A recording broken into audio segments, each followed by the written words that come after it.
Hey guys, I wanted to tell you what all I've read this week, and I finished up Soulless, which is an Alexia Terabody novel by Gail Carriger, whatever it is. Um, I thought this was awesome.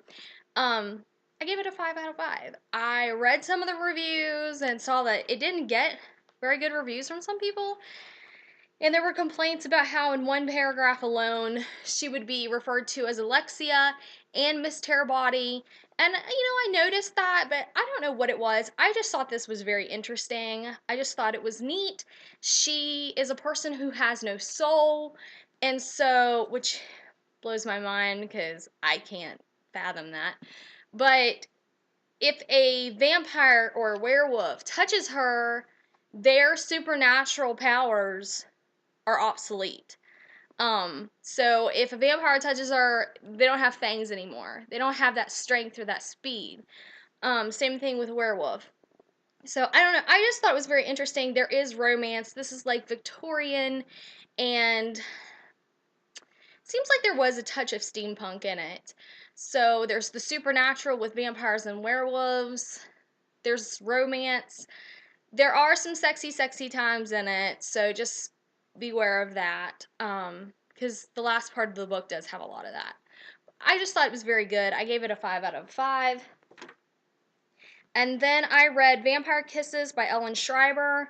I gave this a 4 out of 5 because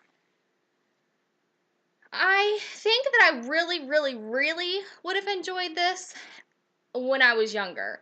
I enjoyed it now, but not to what I could have if I had been younger. I feel like this is for a younger audience. That's what I feel whenever I was reading it. It sounds like something that I would have read like late elementary, early middle school. I mean, honestly, that's what I feel like when I was reading it. It was very close to books that I read back then during that period.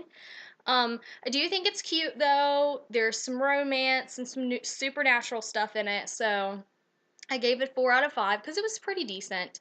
And I do kind of actually want to start, going through the rest of the series because I kind of want to know what happens, even though it does read like a younger person's book. And then I read L.J. Smith's The Vampire Diaries: The Awakening, which is the first book in the series. And I think I gave this a 4 out of 5 because it's like I want to know what happens, but I honestly didn't even like this as much as I like the Vampire Kisses. I don't know. I do think that it was interesting, but whenever I first started reading it, I'm like, man, I don't even know if I want to finish this book. I mean, and that was in the very first pages.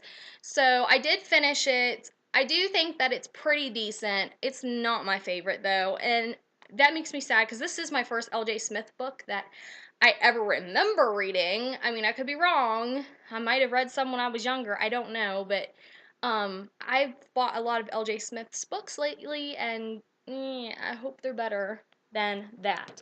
And then today I finished up Fallout by Ellen Hopkins, which is the conclusion to the trilogy of Crank, Glass, and Fallout, which is the following of Christina Snow after she begins using meth.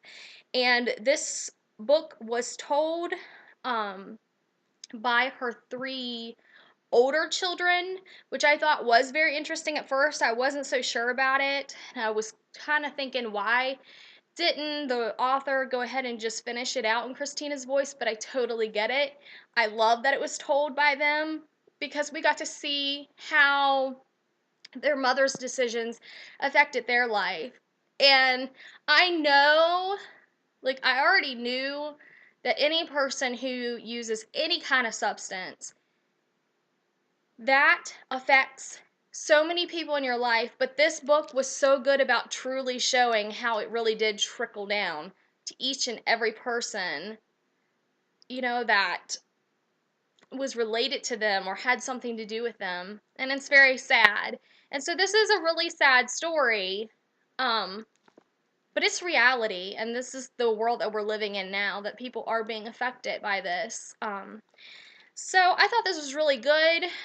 I don't remember what I rated it. I just rated it a while ago. I think maybe a 4 out of 5. I don't even know. But anyway, that's what I have finished up reading, and right now I'm reading The Goddess Test by Amy Carter, and I just started it. I'm on like page 30, so I'm not very far in. And that's all, and then I'll see you guys later.